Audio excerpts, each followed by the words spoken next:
part 2 of our story with our amazing Kasisi, who is a pastor, Samuel, who is now in Calgary. If you haven't checked out how he got here, check out the first part. So now he's continuing on. He landed in Calgary, and then the story continues. So follow along. Thank you.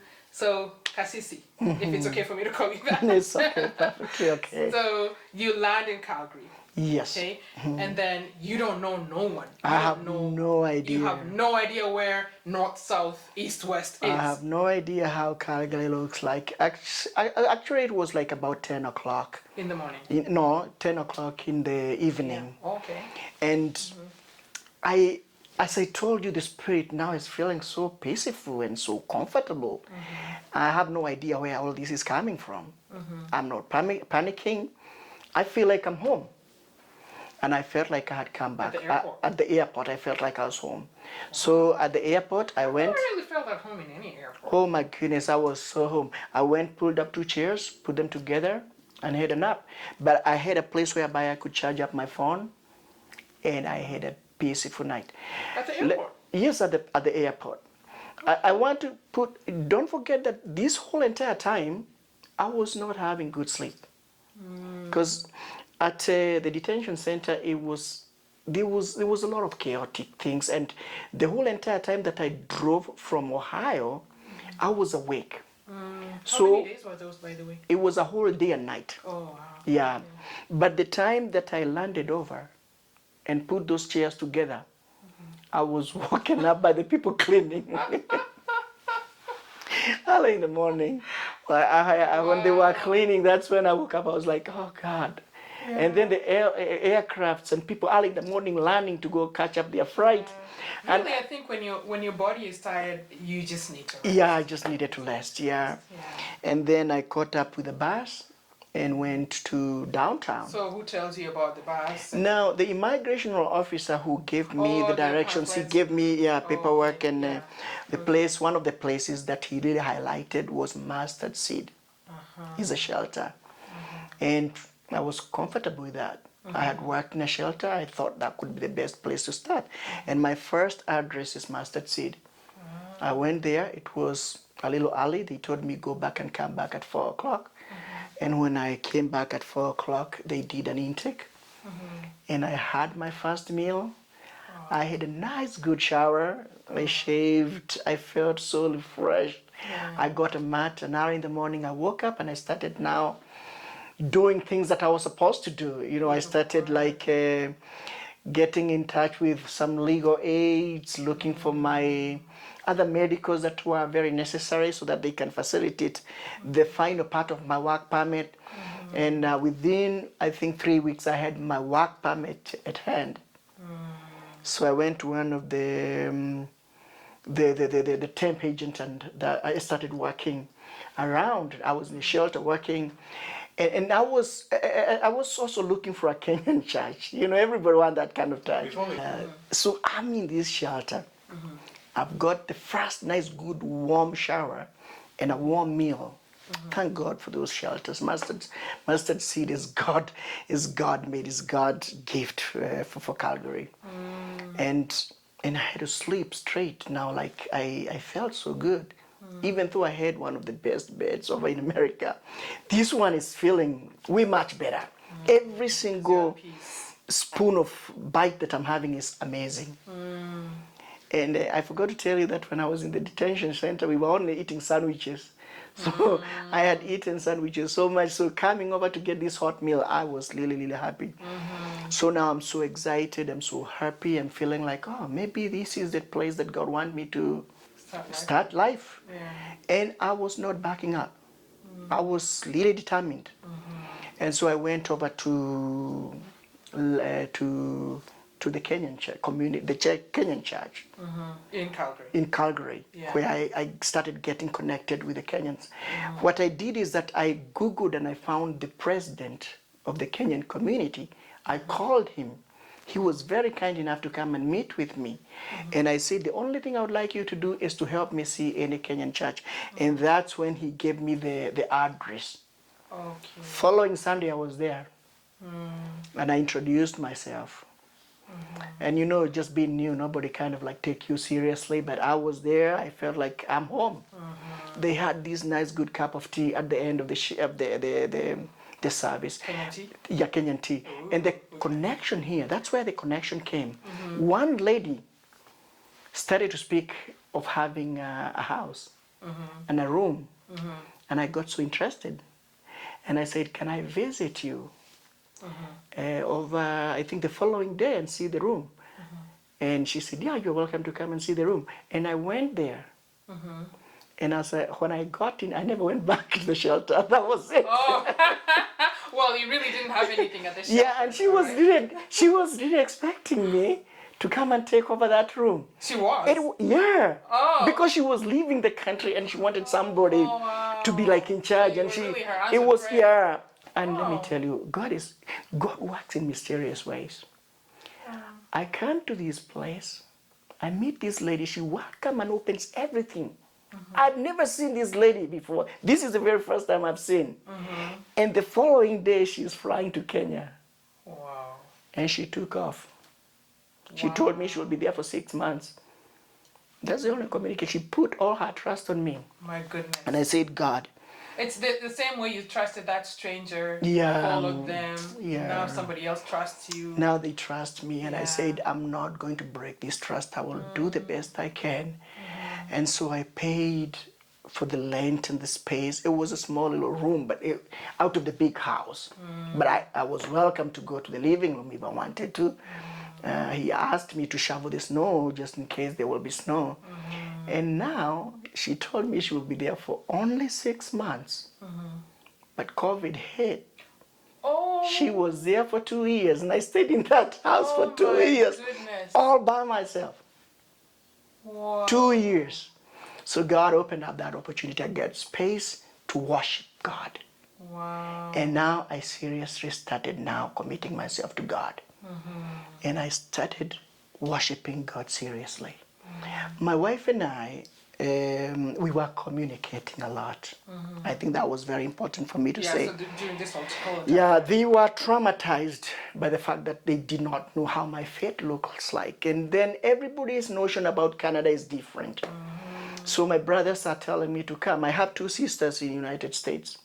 So they are now supporting me to pay for the few bills that I have, my phones, and they are doing a lot. They are like seriously standing up with me because we have a very strong But they're not unity. in Ohio, are they? No, one is in Texas, the other one is in Alaska. Okay. But they are very well to do. And I have still a brother in the United States. So they started supporting me in a way.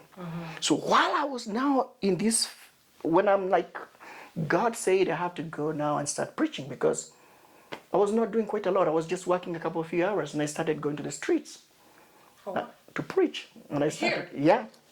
So the first Wait, you place preached in the streets here in Calgary? in Calgary.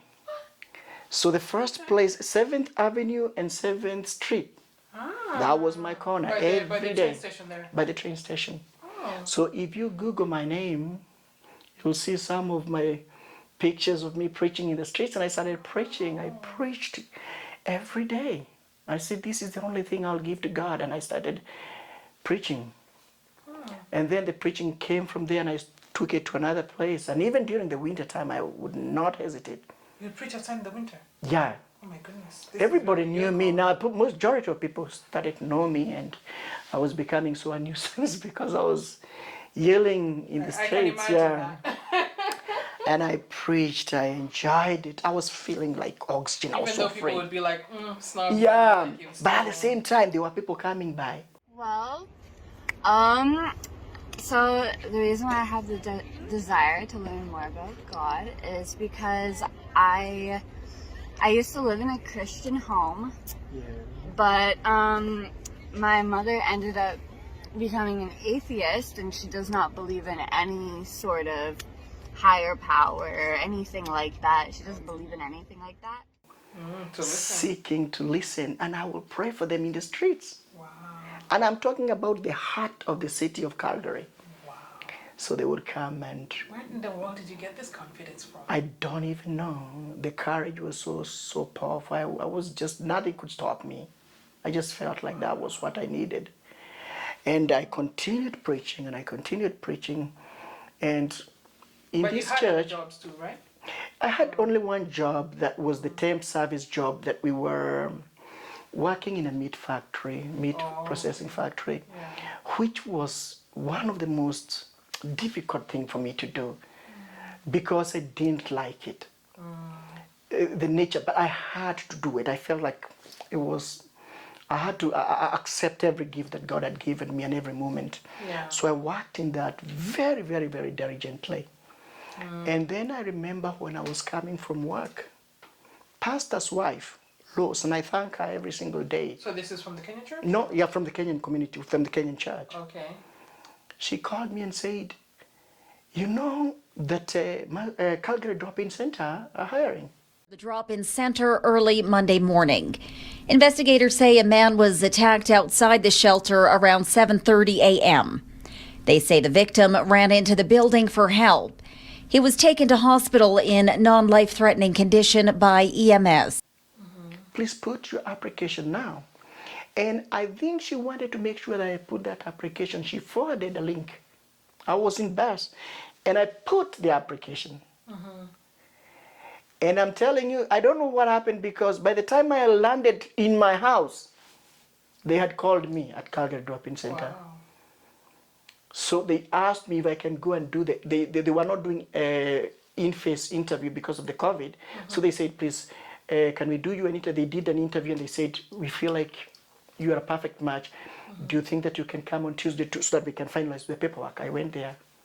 That's how I got hired. I became an adult care worker at Calgary Drop-In Center, Which is still where you are right now. which is actually where I am up to as I speak with you. That is quite a Yeah. So in this moment, as all this is going on, you've left the mustard seed, you've been connected with people at the Kenyan church and all that.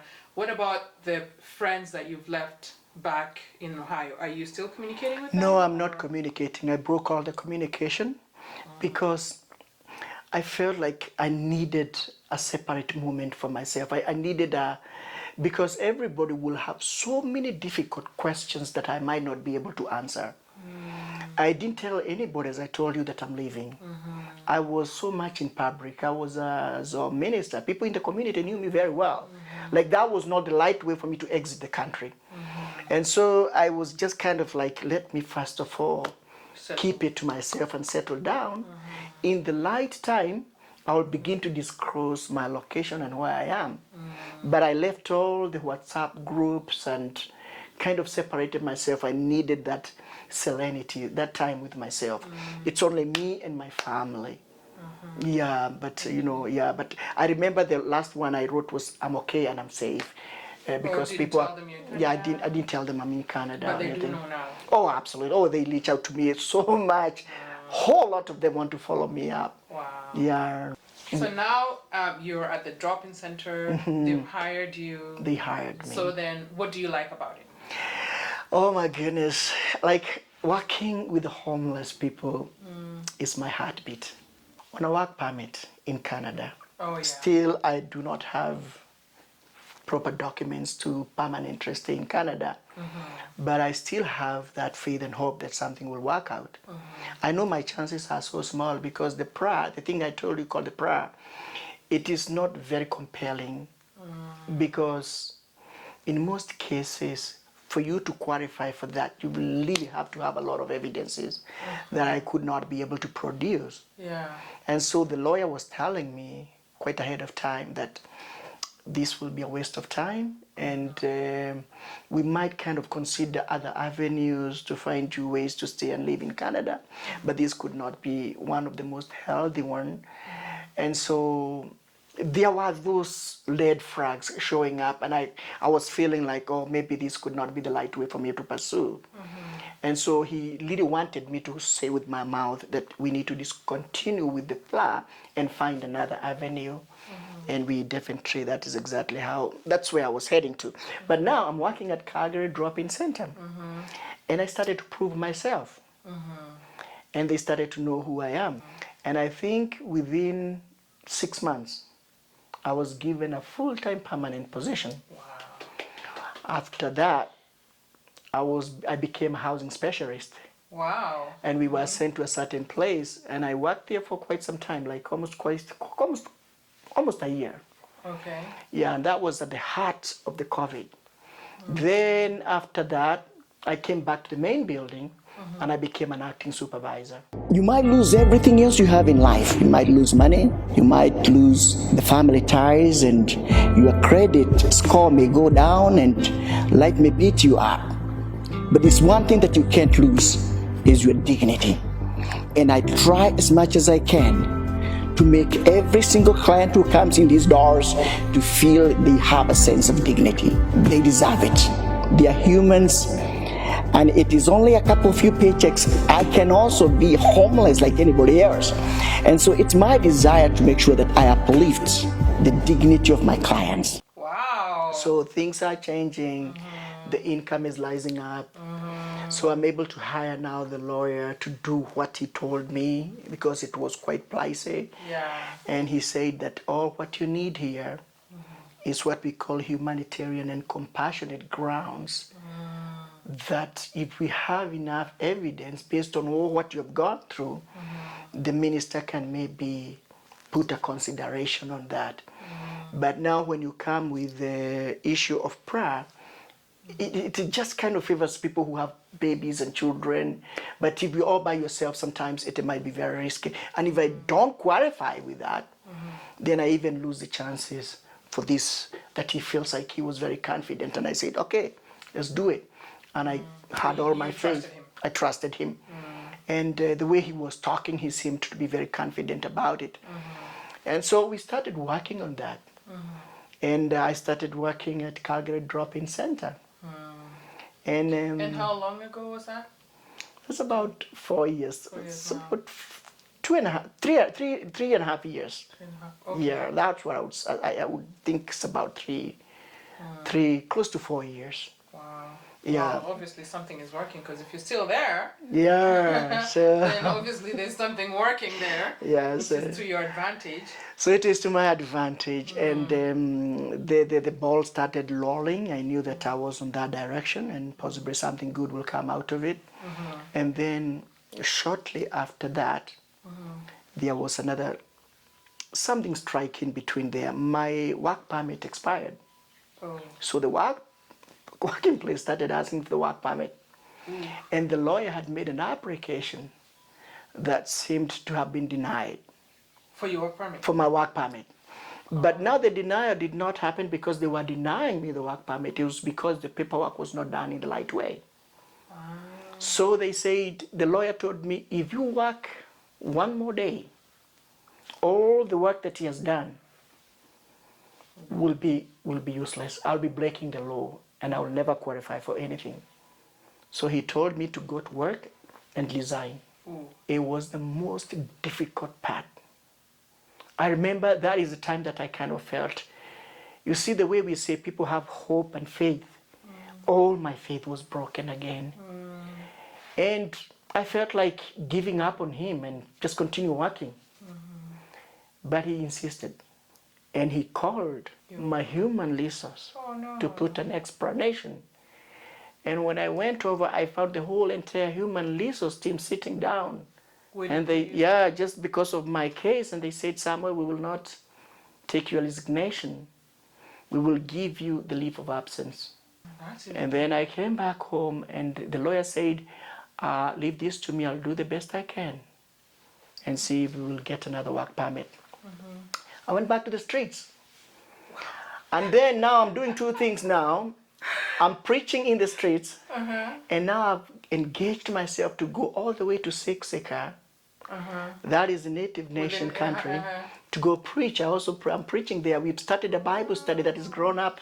Preacher is a decent size. For the natives? Yeah, for the natives. Wow. So I'm going there, preaching every day. I'm coming, and I came back over. And when I came over to my house, sitting down, somebody called me and gave me $4,000. Wow. Do you know this person, or how? He just know that I was preaching in the native, and he wanted to support me. A native person? No, he's not a native person. Oh, okay. Yeah, he's just a Christian who said, I've seen what you've done and I feel like I need to give you 4,000. He gave me 4,000. And when he handed over that money to me, To be honest with you, I paid the rent that I needed to pay.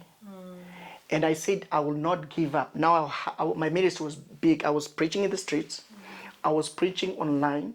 I had like 3 services online that I was preaching. Okay. And now I'm going to the native. And I'm not going to leave going to Siksika because now I have gas money. And when I was coming back again, the lawyer calls me and says, your work permit is here. Oh, wow. I called my workplace and said, I was told my work permit is, he said, we already scheduled you for tomorrow. Oh, so they knew about it. Yeah, so I only stayed for a week. And that's the reason I said it's good for me to share that, because Yeah. sometimes you feel like you have come to the end and you really feel like you are at the edge, but you cannot give up because you do not know how God will show up in a very, very, very unique and divine way. Imagine I got this money. Nobody has ever given me that kind of an amount of money. That's a lot of money. Yeah, and it was handed in cash. Wow.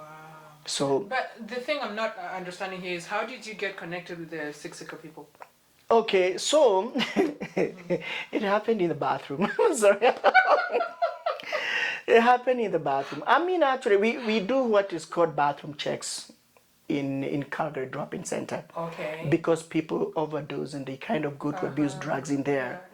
And so we go and knock the doors and check the bathrooms. And one of the staff came over crying to me and he said, I want you to pray for me. And because Calgary Drop-In Center is not an environment where it's not a religious or a Christian organization, Right. so we cannot just pray when we are exposed. So we sat down and we prayed. And she said to me, I want you to come with me to my people in Siksika. I said, when? Just let me know. Oh, wow. I Was said, already? yeah, I'm just so ready, let's go. And I'm telling you, we took the car the following day. I called another brother and we went with him. When we went, we saw a very big ground of ministry. Her mother came, her sister came, her couple few people came, and we were in the house. In their house. In their house at Siksika. And I said, now I will be coming over until God says no. There's nothing that will stop me. And we started going to Siksika for 2.5 years. Wow. Every once in a week, every time. I never missed one. Even during the time when the weather was terrible, we would go with this lady. I've seen it all. I have buried people at Siksika. I have preached in a house, and the following day I come, people are dead. There's a lot of abuse of alcohol, and there was a lot of abuse of substances. It was just a traumatic time when I went over, and people that I have known, like there was one house that I went and this lady died, but she gave her life to Christ. Oh. I might share that with you so that you can see, because we took a video of me preaching to her and she gave her life to the Lord. So now I'm back to work. And when I was there at work, one big break came in my life. I got a call from the lawyer and he said to me, the first stage of my permanent resident has been approved. That was the biggest thing I've ever heard. I locked myself in the car. I started yelling and shouting because I couldn't comprehend. But it was so powerful that the freedom was now coming back. And then the other guy who is an assistant told me, prepare to go home now. To go home to Yeah, Kenya. to Kenya, because the PR should be coming. I didn't even understand how that meant. I didn't even have a passport. Oh. I didn't have Oh any yeah, 'cause you have document. to surrender your passport. No, I'd lost them either. When I came up at the border, I didn't have anything. So now I'm just so shocked and everything. And I called the High Commissioner, Kenyan High Commissioner at Ottawa. And I told them that I needed a passport. He said, no, we don't even know you are Kenyan. How can I know you're a Kenyan? Because I don't have any Why? document. No birth certificate. I have birth No certificate, Kenyan and they ID? say they don't want the birth certificate. They want a picture ID. All those things I lost them. So I pushed them because now I already know that I've got this document and I can go home, but I can't go home because I don't have the Kenyan ID. And then they told me that you have to in person come to Ottawa to do an interview to prove that you're a Kenyan citizen. And that's exactly what I did. And I'm telling you, to do an interview and prove that you're a Kenyan is not a joke. I was I've given... never even heard of anything like that. Yeah. Like to do an interview to prove that I'm Kenyan. Yes, and you have I to never do even it knew in something like that Swahili. existed. You have to do it in Swahili. But I answered all the questions. Okay. And the guy told me, he was a Somali guy. That was even, to me, very insulting. Kenyan I think, Somali or- yeah, he was a Kenyan Somali, but to me, I felt like, I think I'm the one who's supposed to be sitting on the other side. But he was very good and gentle. But then she put me to the immigration officer, a lady by name Monica, and she said, we're going to have to start doing that. Go to the police, get affidavit of support to show that you had lost your documents. I lost them in United States, but they are asking me to report to the police here in Calgary. I went to every police station, and they were like, we don't know how to do that. How do we do that? Yeah. And I remember I went to this Country Hill police station, and this police officer just gave me the affidavit. That's how I ended up having the passport, which was actually not a passport. It was an emergency travel document. Yeah, and then, as a matter of fact, when I came from Ottawa and I landed back in Calgary, I already had my PR. Wow. My PR approval, so it was just like 7 days for it to come.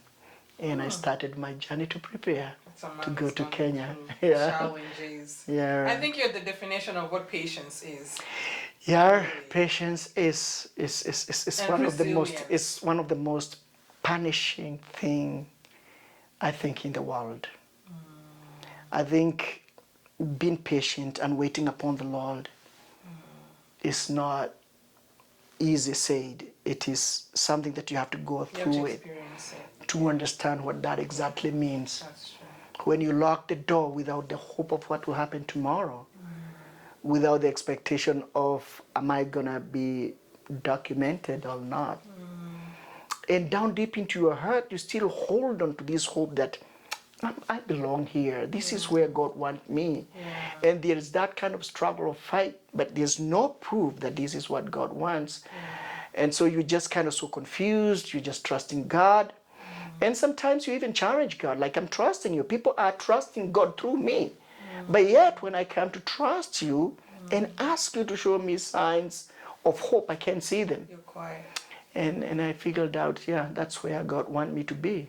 And God wanted me to go through that journey. It was terrible, traumatizing, and difficult journey. But I became one of the acting supervisors at Calgary Drop-In Center. Yeah. So tell us a little bit about the drop-in center now. Like, are there any challenges there, or like, is there any help you guys need? Do you guys need volunteers? How can we help as Calgarians? As Calgarians, oh, absolutely. Calgary Drop-In Center is one of the low bar shelter. That means it will accept almost everybody. People who are addicted, who are already abusing substances, people with mental health issues. And we are all driven by kindness, responsibility, accountability, and community. And there are two things which I thought were the proper foundation. We are a low bar shelter that is trauma informed. So we don't judge anybody. How you come is how we shall try to accommodate you. And those kind of labels people have put on you, we will take them and throw them away and try to make you feel like you're a human being again and give you your dignity back. Because I'm sure that homelessness, it peels off the dignity out of humans.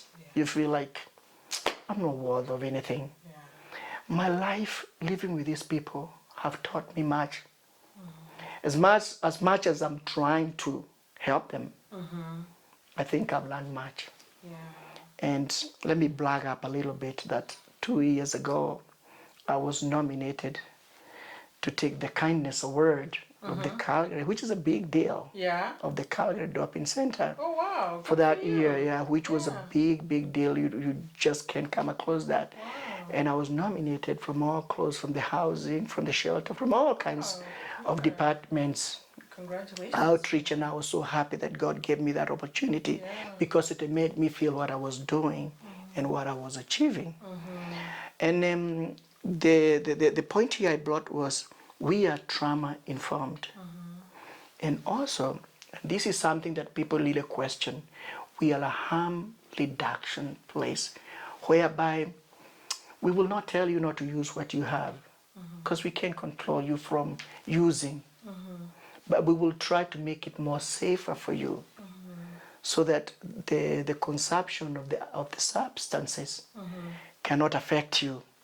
This has been a fight for so many people. Anything to do with harm reduction, people really don't want to talk about it because we really hand over things that they use. We give bubbles, we give pipes, we provide all these things. We give condoms, we give all these things because they are prostituting in the streets, they are doing all these kind of things. But at the end of the day, we are welcoming them through that trauma-informed care to give them a platform. If they can speak out, we can give them and navigate them to a way whereby they will be diverted back to stable housing. So Calgary Drop-In Center has a very strong, it's called Housing First, where we prioritize helping people to go back into stable housing, depending on their need. Because not all people, we have senior citizens that they cannot be able to fit possibly into group homes, they can't be able to, they go to nursing homes, or we have younger people, right now we are having so many younger population coming on, and not even people like us, the economy is tough. People are losing jobs. Thank you for joining us. Please remember to subscribe and share because this is such an amazing story. And tell your friends to subscribe as well.